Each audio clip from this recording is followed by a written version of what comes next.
Olá, gente, tudo bem? Sejam bem-vindos à Casa da Leitura. Agora, nesse momento, nós vamos comentar um livro muito interessante. Não é todo esse livro, não, porque a professora está com a obra completa do Lima Barreto.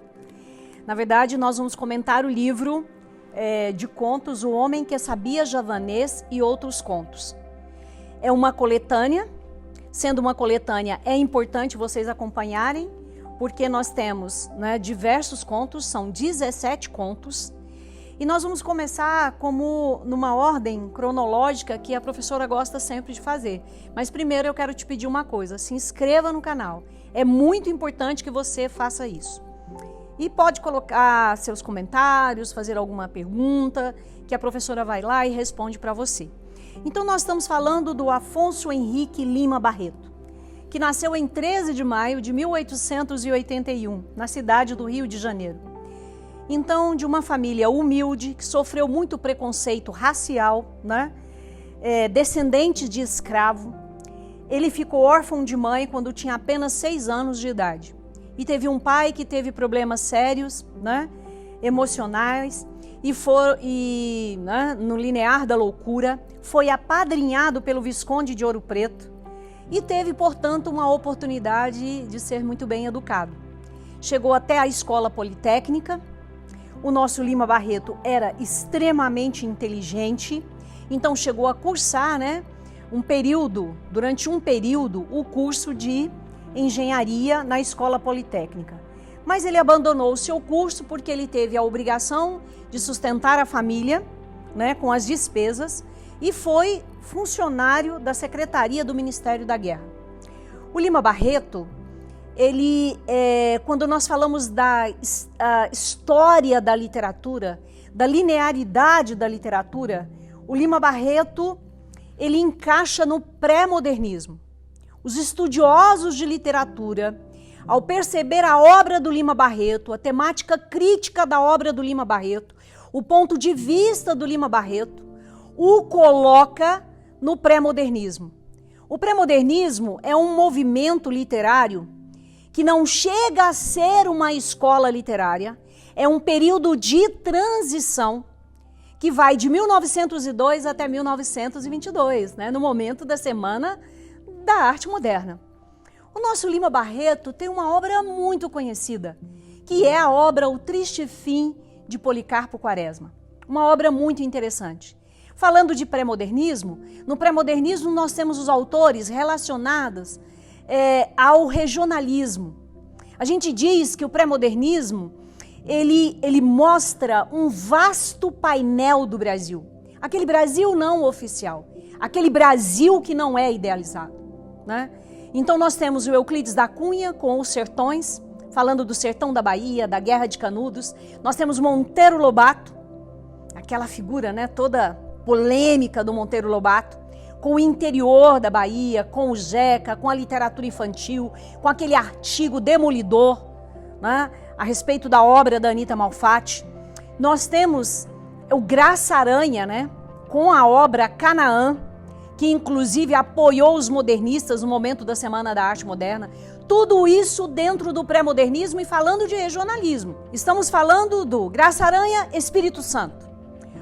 Monteiro Lobato, o Vale do Paraíba, o interior paulista. Euclides da Cunha, o sertão da Bahia.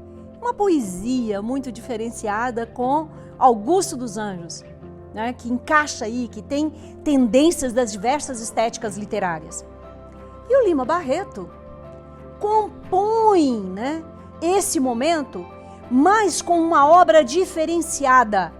Trata-se de uma literatura urbana. O nosso Lima Barreto constantemente é comparado ao Machado de Assis. Se faz uma alusão do Lima Barreto com o Machado de Assis. Por quê? Porque o estilo do Lima também é um estilo crítico, mas o Lima fala do subúrbio carioca, do crescimento do subúrbio carioca. Então o Lima Barreto, ele vai falar do mestiço, ele vai falar de personagens que estão à margem da sociedade, de personagens marginalizadas. E nós temos alguns contos, falando agora do gênero, trata-se do gênero narrativo contos. Então quer dizer, professora, que eu vou ler um livro que tem diversas histórias, sim, e trata-se de histórias independentes. Uma história não depende da outra. E que tem algumas que o próprio narrador diz que trata-se de anedotas, que são anedotas. E que mostra o nosso Brasil, o Brasil de Lima Barreto, né? O Lima Barreto, que uma vez a professora leu um artigo que dizia que o Lima Barreto tem uma personalidade tripartida. Um jornalista pobre, né? Que sofreu muito com preconceito, né? Então nós estamos falando de uma personalidade pobre, que sofreu muito com preconceito e que fez um jornalismo à margem da sociedade, né? Ao cronista, romancista e contista. E vamos à obra, né? Estamos falando de um livro de contos. Ele foi aposentado por invalidez do cargo dele, da Secretaria de Guerra, e vai falecer em 1922, hein, gente? No ano da Semana da Arte Moderna, aos 41 anos, né? Por quê, gente? Ele teve uma vida muito complicada, sofreu depressão aguda e foi ao alcoolismo. Foi internado 2 vezes. E, gente, tem uma obra do Lima Barreto que me impressiona muito, é o Diário Íntimo e Os Brusundangas, o quanto que ele faz uma crítica feroz, né? E que a gente identifica as mazelas do Brasil, né? Isso tudo na obra do Lima Barreto. Então, veja bem, a professora vai comentar agora os contos, né? Então tem outra obra muito importante do Lima, que é Clara dos Anjos, que também foi indicada para avaliação da UFO num determinado tempo, né? E como a professora falou, o Diário Íntimo, ele coloca toda a sua dor, né? Ele fala da dependência dele, né? Fala da influência da bebida, fala do desejo de escrever a respeito da importância do trabalho, né? Dos afros e dos afrodescendentes no Brasil. E as obras do Lima Barreto apresentam uma linguagem coloquial, então a gente diz, inclusive, que ele aproxima muito da modernidade, uma linguagem fluida. Uma das características é o teor satírico humorista da obra dele, né? Em grande parte, suas obras estão pautadas na temática social, expressando muitas injustiças e preconceito e o racismo. Além disso, criticou modelos políticos da República, né? E da velha República, né? Ele foi um crítico da velha República, foi simpatizante, né? Nós podemos dizer, do anarquismo, e rompeu com o nacionalismo ufânico. A gente diz que o Lima Barreto rompe com essas características do romantismo, né? Veja bem, é sempre a República Velha o tema da caricatura da obra do Lima Barreto, né? A ironia, as mazelas do governo republicano, crítico, né, intransigente do presidente, né, do Floriano, nós podemos falar disso, né? E inclusive na obra O Triste Fim de Policarpo Quaresma, né? Então agora nós vamos comentar um pouquinho sobre o título do livro. É uma coletânea, o título é O Homem que Sabia Javanês. Esse título do livro é o nome de um dos contos, considerado um dos contos extremamente importantes da obra. Então é um conto muito interessante, a leitura é instigante, é um conto que eu falo, gente, que conto atual. O quanto que a gente está vivendo, o que a gente vai perceber nesse conto. Nós temos o Castelo, o Castro, o Brandão de Jacuecanga, e o espaço é o Rio de Janeiro. E a narrativa trata-se de uma narrativa em primeira pessoa, né? Então o Castelo, ele confessa ao amigo Castro, né, das aventuras e golpes que ele empreendeu na luta pela sobrevivência. Então veja bem, gente, é muito interessante, né? Porque ele primeiro termina o curso dele, né, de Direito, e aí ele vai trabalhar como uma pessoa relacionada a ler a sorte das pessoas, vai ganhar dinheiro com essa coisa da enganação do místico, né? E depois ele resolve arrumar emprego, gente. E naquele tempo, acho uma coisa interessante, se olhava no jornal, o anúncio do jornal, e você respondia o anúncio do jornal por escrito, e depois deixava lá para ser entregue. E aí o anúncio do jornal convocava um professor de javanês. E ele pensou, é um bom emprego. porque agora o que acontece? Não vai ter muita gente disputando essa vaga, né? E aí, para ministrar algumas aulas particulares, interessou o Castelo. E aí ele simplesmente, né, embora não soubesse o idioma, olha bem isso, gente, ele vai para a biblioteca, começa a pesquisar sobre a ilha de Java, começa a pesquisar sobre o javanês, e ele, né, pegou algumas informações sobre o alfabeto lá utilizado. E aí, quando ele chega na casa que oferece esse tipo de trabalho, nós temos então um barão velho, doente, que desejava aprender javanês para ler um livro que lhe foi dado, né, foi deixado pelo pai, que o fez prometer que leria esse livro antes de morrer. Promessa que o pai também havia feito para o seu pai, tendo, porém, deixado de cumprir. O livro traria a quem o lesse segredos de felicidade. O barão fez esse relato, os olhos banhados em lágrimas. Castelo deixa de lado a ideia de lhe ensinar o que não sabia, né? Porque ele não sabia javanês, e a clara despreocupação com o outro e a falta de escrúpulos, é o que a gente vê nesse conto. Ao final dos dias, o barão desiste de aprender javanês, pede ao Castelo que leia o livro para ele e que depois estaria assim deixando de cumprir, né? Ele cumpriria a promessa que ele fez ao pai. O narrador inventava histórias que encontrava o velho que lhe cobriria de presentes, aumentava o salário e, enfim, iludia-se cada vez mais com o Castelo. E isso ele está contando a história para o seu amigo Castro, né? E o barão cuidou então de indicar Castelo para a diplomacia, gente. A gente não está vendo isso no Brasil? Gente que não tem curso nenhum nem nada, dando diversas opiniões, inventando novas teorias, né? Nada científicas. Olha o quanto que esse conto é atual, né? E ele foi recebido na diplomacia com louvor e admiração. Por quê? Porque ninguém sabia javanês. E aí ele vai ser considerado um sábio porque fala javanês. Mas na verdade ele não falava javanês. E quando passava, né? Aí o que acontece, gente? Ele vai até representar o Brasil fora do país, num congresso de linguistas. Por quê, gente? Por ser um estudioso, né, de linguística. E depois ele só passou um apuro, porque eles prenderam uma pessoa que falava uma língua estranha, aí então mandam chamá-lo para que ele realmente tivesse um diálogo, né? E aí ele vai então, né, ter várias honras, né? Consegue, né, escapar a esse moço que estava ali prisioneiro, né?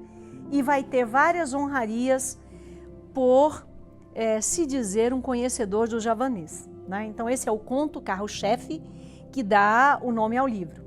O outro conto é um especialista, gente. Aí você pensa, uau, especialista em...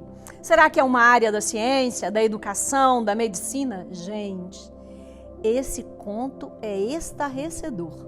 Tem um final surpreendente, porque nós vamos falar do comendador e do coronel Carvalho. O espaço é o Rio de Janeiro e o narrador vai ser um narrador em terceira pessoa. E nós estamos falando de um comendador que ele tinha um vasto currículo com as amantes. E apesar de ser casado, ter filhas, então ele dizia que adorava as mulatas. Então a gente vai perceber que é um especialista nessa área, né? E que ele então adorava as mulatas. E aí, no princípio das suas aventuras no Brasil, né? Ele então conhece o amigo, o coronel Carvalho, que já gostava das estrangeiras. E aí o que acontece? O comendador ainda, né, como caixeiro viajante, foi até o Recife e desencaminhou uma jovem, essa é uma linguagem do próprio livro, tá? Não é da sua professora, e lhe deixou uma filha, com uma filha nos braços, ainda fugiu com a herança que ela recebeu após a morte dos pais. E aí ele conhece uma mulata, né, nesse período aqui, muito bonita, né? E aí descreve nos mínimos detalhes a beleza dela, ele se envolve com ela, aí ele convida um amigo para conhecer essa mulata. E quando eles estão lá conversando, depois de muita bebida, né? e tudo mais, ele envolvido com uma bela mulata, né? Ela começa a contar da história dela em Recife, falando que Recife é mais bonito que o Rio e tal. Aí ele começa a fazer perguntas para ela. Se ela lembra quem é o pai, qual é o nome do pai. E aí quando ela vai falando para ele, gente, isso pro comendador, o que ele descobre? Que ele está envolvido com a própria filha, aquela que ele deixou lá no Recife. Então é um conto que há um ataque à conduta moral, imoral e o falso moralismo da burguesia, né? Explícito é o alvo preferencial do Lima Barreto, essa questão, né, da burguesia, e torna públicos os desvios, né, as baixezas da classe que ostentava principalmente o puritanismo, né, da bandeira familiar, e que no final, afinal, não tinha nada disso, né, gente? É um alvo predileto do Lima para estabelecer crítica. Então, a professora falou do conto Um Especialista. O Filho da Gabriela é um conto que me chama muita atenção. É um conto incrível, porque nós temos a Gabriela, o seu Horácio, a Dona Laura, o conselheiro Acácio, e também o espaço é o Rio de Janeiro. A narrativa também é uma narrativa em terceira pessoa, o narrador, aquele narrador que conhece a personagem, que sabe o que a personagem sente, que sabe o que a personagem pensa. E trata-se de um narrador em terceira pessoa. E Gabriela é uma empregada na casa do casal Laura e do conselheiro Acácio, que se tornam padrinhos do seu filho, né? E ela então chega para Dona Laura e ela diz que ela precisa faltar ao trabalho porque ela tem que levar o filho ao médico.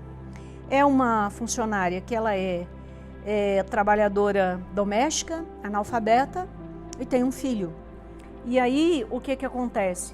Durante esse momento, ela discute com a patroa, porque a patroa vai falar, como assim? Vai sair, né, para uma consulta e precisa faltar e tal. E aí ela acaba saindo do trabalho, e tem umas cenas muito tristes, assim, porque ela deixa o filho sozinho com a colega para ela procurar trabalho. Essa colega humilha muito o menino chora muito, descreve um ambiente frio do qual o menino está. E daí, quando ela reencontra a Dona Laura, o menino estica, eu acho muito forte essa parte, a mão pedindo bênção como quem esmola um carinho. E aí ela volta para a casa da Dona Laura, com a morte, eles serão os padrinhos do Horácio, com a morte dela, né, da Gabriela, eles então assumem o garoto. Só que a gente percebe que não é bem um assumir total. Ele acaba, no fundo, sendo funcionário também e termina por ele tem uma febre altíssima e começa a ter delírio com manifestações da dança, da cultura, né, da sua descendência. Então, assim, é um conto que muitos críticos dizem, né, que lembra muito o próprio Lima, né? Porque ele fala, gente, inclusive, né, no final do conto, com esse delírio e tudo mais, e o Lima fala, né, que os protetores são os piores tiranos, né? Lembra que o Lima foi protegido também, né? Assim como vai acontecer com Horácio, né? Que fica muito isolado, só. Os 3 gênios de secretaria, né? Os 3 gênios de secretaria, ele começa com uma epígrafe. O meu amigo Augusto Machado, de quem acabo de publicar uma pequena brochura aliterata, Vida e Morte de M.J. Gonzaga de Sá, mandou-me algumas notas herdadas por desse seu amigo, que, como se sabe, foi oficial da Secretaria de Cultos, coordenadas por mim, sem nada pôr de meu. Eu as dou aqui para a meditação dos leitores. Olha que interessante essa epígrafe, né? Então, ele escreve um texto que ele deseja que os leitores façam uma reflexão, que os leitores façam uma meditação. Então,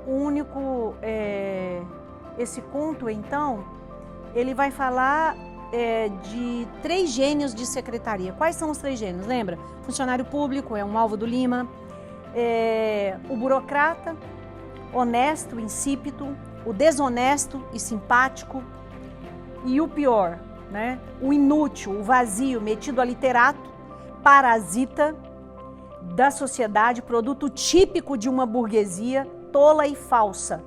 É importante notar que o conto é escrito por Augusto Machado, o mesmo autor de Vida e Morte do M.J. Gonzaga de Sá, né? O que o Lima escolhe para escrever a obra. Então ele vai falar desses 3 tipos, né, de literato, que são os 3 gênios de secretaria e dessa condição, né? E aí ele usa intertexto, cita Rui Barbosa, Machado de Assis, né? Gênio doméstico e burocrático, mata borrão, não chegará, apesar de sua maledicência interesseira, a entrar nem no inferno. A vida não é unicamente um caminho para o cemitério, é mais alguma coisa. E quem se enche assim, nem Bezebu o aceita. Seria desmoralizar o seu império, mas a burocracia quer desses amorfos, pois ela é das criações sociais aquela que mais tende a anular a alma e a inteligência. Então ele faz uma crítica à burocracia, né? E assim por diante, ok? Os funcionários públicos, né? O único assassinato do Cazuza foi um tanto banal, gente. Quando ele fala do assassinato dele, é que quando ele tinha 7 anos, ele foi descendo lá e ele acabou matando um pinto, né? Mas que transparece no conto é o valor que o autor dá à vida e ao horror que ele tem de tirá-la, né? Dá também alfinetadas nos assassinatos políticos muito comuns naquela época. A professora falou do conto O Único Assassinato de Cazuza. Então é uma crítica, né, aos grandes assassinatos políticos muito comuns naquela época. Quanto que o Lima, gente, é pertinente para a nossa contemporaneidade. O Número da Sepultura, vocês vão gostar também. Eu achei bem interessante. Por quê? Porque a Zilda, na verdade, ela... Professora, eu vou comentar com vocês que ela sonha com um número, né? Então, o que acontece, né? Ela sonha com um número, né? Ela é casada com um casamento monótono, com o Augusto, e aí ela sonha que a sua avó, em sonho, pede para ela jogar no número da sepultura, que é 1724. E ele deixa o dinheiro para ela pagar o aluguel. O que ela faz, gente? Ela joga no bicho, ela pede a opinião, a senhora dá a opinião para ela, fala que tipo de bicho que ela deve jogar, ela joga no bicho e o que ocorre? E ela ganha. E aí correu um risco, né, gente? Porque ela não pagou, mas aí ela ganhou, o marido fica contente, eles fazem uma grande festa e tal, e aí depois, o próximo pagamento, ele já não deixa o dinheiro para ela, né? Ele mesmo vai fazer o pagamento porque ele teme ao que possa acontecer. Então é um conto bem interessante. A versão do Lima de casamento, né? Que é outro tema que o Lima sempre trabalha também. Então ele faz uma versão aí de casamento, né? Um contrato entre 2 pessoas com uma convivência, né? E não o amor. Mais centrado nessa questão da convivência. No outro mês é ele quem paga o aluguel, ele não confia em deixar para ela, né? Então é O Número da Sepultura. O outro conto, Manuel Capineiro. Um conto lindo, lírico. Ele é um habitante de uma favela, né? E Lima Barreto descreve os detalhes dessa favela. Manuel sobrevive colhendo capim e entregando com os seus 2 bois. E ele, o Manel, que é escrito no conto, é um português que gosta da terra e dos animais. Um trem mata os 2, né, bois. E ele fica muito triste. Por quê? Porque ele fala que ele preferia que fosse ele. Ele ama a sua terra e ele ama os seus animais.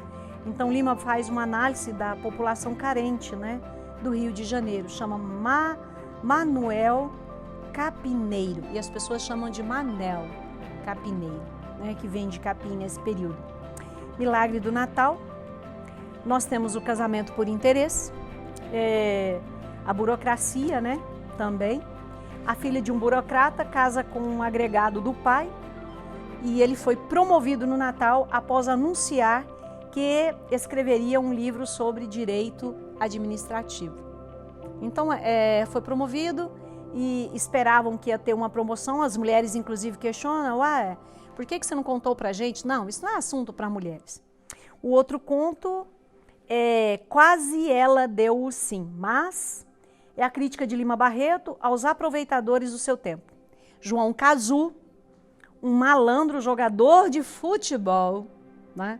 Lima Barreto era implicado com o futebol, viu, gente? A professora falar isso para vocês. E aí, ele tenta se aproveitar de Ermelinda, uma viúva com quem quer se casar para ter uma empregada, gente. Para ter uma mulher. O Lima estuda muito os tipos femininos, é outra questão muito importante na obra do Lima Barreto, a questão da mulher na sociedade desse momento. Ele é um grande crítico de como a sociedade articula isso, o trabalho da mulher, a importância da mulher.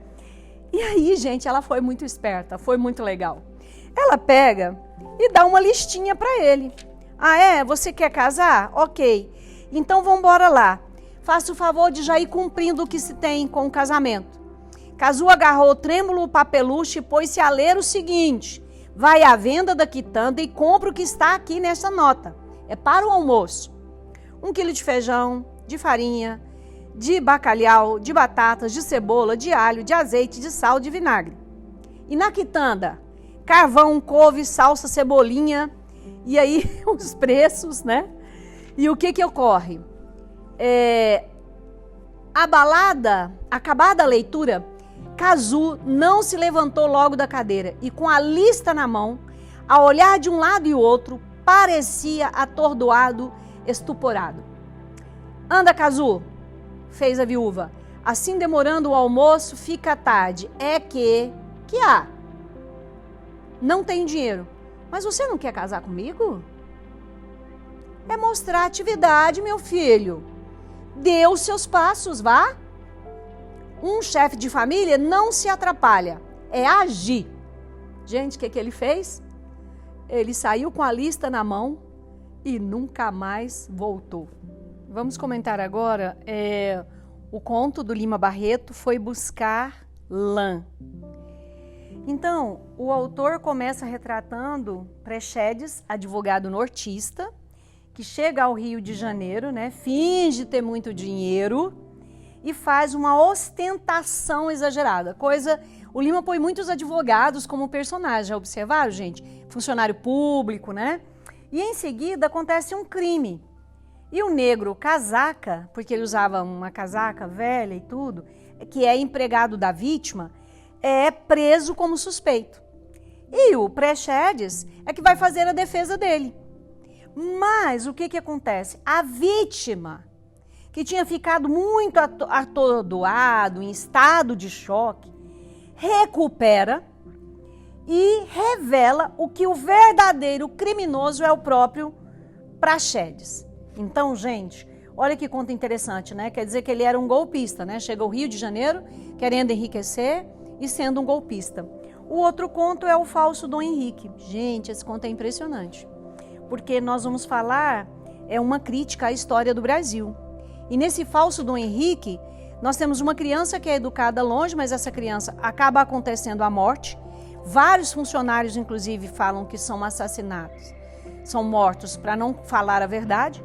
E depois conta o fato que cercaram a proclamação da República, toda a corrupção que seguiu dela, de revolta popular, que estabeleceu ao trono o herdeiro, um jovem Dom Henrique, com o detalhe de que o verdadeiro Dom Henrique já estava morto há anos, mas esse Dom Henrique que governa, já velho, proclama ele mesmo a República, né? E o que era o verdadeiro herdeiro já estava morto e eles dão um golpe, um jeito de maquiar e ninguém fica sabendo. O outro conto é Eficiência Militar. Eficiência Militar é uma história chinesa onde o vice-rei do Catão gasta muito para equipar o exército, né? Às custas dos trabalhadores. E uma coisa que eu achei interessante nesse conto é que você imagina que ele vai reagir, né? Você imagina que ele vai fazer alguma coisa. Por quê? Porque, na verdade, ele percebe que o exército está muito mole, não está fazendo o que ele pede e tal. Só que mesmo assim, sabe o que ele resolve? Qual é a resolução dele? É trocar os uniformes deles. Que impressionante, né, gente? E uma outra coisa que a professora gostaria de comentar com vocês é que o professor Lopes faz uma oração lá do herdeiro do trono, né, do conto anterior, e sempre assim como se fossem versos. Esse país da Brusundanga parece de Deus deslembrado. Nele o povo anda na canga, amarelo, pobre, esfameado, né? Então ele vai repetindo como uma oração, versos misturado com a narrativa. Então a eficiência militar, olha isso, gente, abusando do trabalho, da exploração do povo, né, para manter esses militares. O pecado é uma crítica racial. São Pedro, é um conto legal, gente, muito interessante. São Pedro, ele examina uma alma e vê que essa alma era muito digna, que essa alma merecia inclusive estar à direita do Pai. E aí ele começa a ler e ele fala assim, não, eu vou até inclusive perguntar, né? Ele era o escriturário que ele vai olhando as notas e aí ele fala, não, eu vou perguntar por que ele não vai à direita, o que está acontecendo. Aí, o que acontece? Ele então vai perguntar ao seráfico burocrata. E o seráfico burocrata fala para ele que houve um engano. Mas sabe por que ele não vai logo à direita do Pai? Mesmo sendo um justo? Porque eles descobrem que, na verdade, ele é um negro. Ele vai para o purgatório. Então, realmente, é uma crítica, né, do preconceito racial, né? Ele que merecia estar à direita do Pai vai para um purgatório simplesmente pela sua origem, né? O homem, o conto, né, um que vendeu a sua alma, é um que trata da história de um homem que está afundando em seu vazio existencial. Um conto filosófico. Incrível esse conto.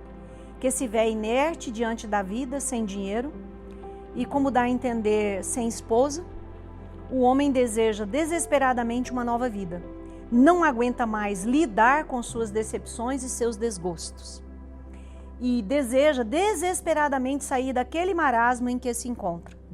O homem é amigo do narrador personagem que conta a sua história, um dia já cansado do seu próprio psicológico, pensa que seria uma solução vender a sua alma ao diabo, que bate a sua porta para fazer a negociação. É tão interessante porque ele fica assim, não sei se eu acredito em Deus, né? É uma anedota, gente. Inclusive o narrador fala assim, olha, a anedota que eu vou lhe contar tem alguma coisa de fantástica. Dentro da literatura, o que é o fantástico? Segundo Todorov, é quando eu pego o sobrenatural para explicar o real. O que a gente tem de sobrenatural aqui? Um diabo que fala, uma personagem alegórica, gente. Isso é uma alegoria, isso é um conjunto de metáforas. E aí entra nela o diabo e toda a gente de certo desenvolvimento mental está quase sempre disposta a acreditar em Deus, mas raramente no diabo. Inicialmente pede 500 contos por sua alma, mas o diabo nega, argumentando não valer a pena, pois já recebe tantas de graça, o que o faz a sua oferta diminuir para 300 contos. E fechando a negociação, era apenas 20 mil réis, né? Quando ele fecha. O meu amigo esteve um instante suspenso, afinal respondeu, eu aceitei. Porque aí ele pergunta, nossa, você aceitou os 20 mil réis? Ele fala, não, eu aceitei. Carta de um defunto rico é uma carta escrita por um defunto, José Boaventura da Silva, dizendo que o quão feliz ele está por estar livre da sociedade e da pressão da sociedade. Fala um pouco com os homens, como os homens lidam com a morte, fala como os homens lidam com o enterro e fala que quem está preocupado aí com o enterro, quem for organizar, que era para preocupar com os cocheiros que vivem ruim, que estão vestindo mal, que inclusive eles até o que pode acontecer?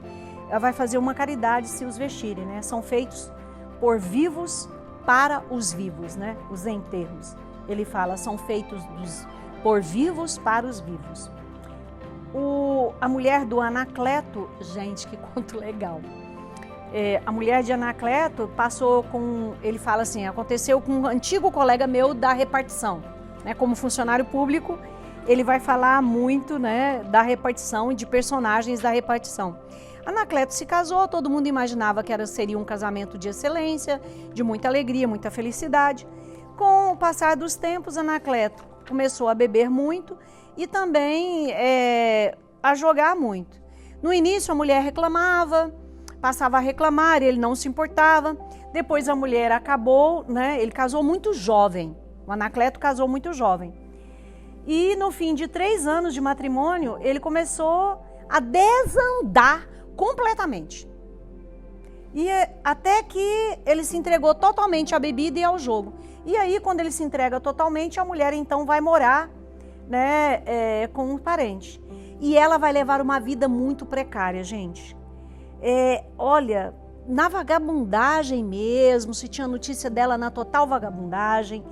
E aí a mulher morre na praça pública, né? E o amigo dele, quem está contando o conto, fala que suspeitou que era a mulher de Anacleto. E pede o Anacleto para ir lá reconhecer o corpo dela. E ele fala que não vai, que é problema dela, ele não se importa com isso, que ele não vai aparecer lá. E aí, seja ou não seja, por mim, deixa ela por lá, ele vai falar para o amigo, né? E ele vai gritar mesmo e vai dizer que não vai reconhecer o corpo dela, né? Passado o tempo, ele perdeu o emprego por causa da vida desorganizada do Anacleto. Depois, ao fim de um tempo, graças à interferência das velhas amizades, ele arranja um emprego no estado do norte. E por lá, né, ele conhece então uma viúva. E aí ele fala para o amigo mandar para ele o documento da viuvez dele, porque ele quer se casar. E aí ele fala que foi então o quê, gente? Que foi a vingança da mulher. Por quê, gente? Porque, na verdade, ele vai ser casado eternamente porque ele não reconheceu o corpo morto da mulher, né? E não se casou, nem se casou rico, como quem não se casará nunca mais. O último conto é O Caçador Doméstico. Esse conto é muito legal porque conta a história de Simões, descendente de uma família famosa que havia tido vários escravos de sua posse. E um dia Simões resolveu mudar-se para o subúrbio. Lá treinava os cães de caça. E como que ele treinava os cães de caça, gente? Fazia com que eles caçassem frango da vizinhança. A vizinhança revolta, resolveram pregar uma peça na vida dele, né? Porque o pessoal cansou, trataram de assombrar a casa dele. E aí, para tirar essa ideia, né, do assombro, então eles contrataram um moleque jeitoso que à noite ia lá e arrastava a corrente. Simões lembrou-se então dos escravos, né, dos seus parentes freitais, e ele teve muito remorso. E um dia assustou-se tanto que correu espavorido para o quintal alta noite, em trajes menores, com o falar totalmente transtornado. Então, chegando aí ao linear da loucura. Os seus, né? O que vai acontecer, gente? Os cães que ele treinava não o reconheceram. E, então, o que vai acontecer? Vão acabar com a vida dele. Tal foi o fim de um dos últimos rebentos dos poderosos freitas da Barra Mansa. Então, olha que final trágico, né, gente? Que final triste. Então, nós estamos falando do Lima, que nós temos as narrativas curtas, que nós temos as anedotas, né? Vocês viram que várias anedotas é o Brasil de Lima Barreto, né? Do subúrbio carioca, do funcionário público, né?